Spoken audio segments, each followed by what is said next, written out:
औषध घेताना नामजप केला, मंत्र वगैरे म्हटला तर औषधाचा गुण वाढतो का? तर हो, वाढतो.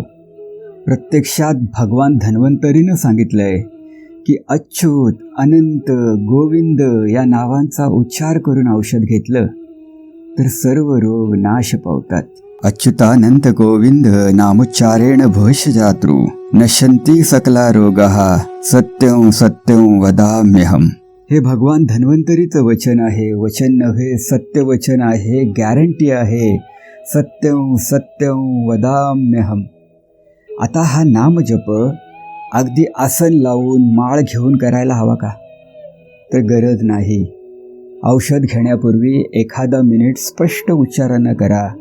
औषध घेत असताना मनातल्या मनात करा आणि घेऊन झाल्यानंतर स्पष्ट उच्चारात पुन्हा 2-3 मिनिट करा. इतकं केलं तरी पुरे.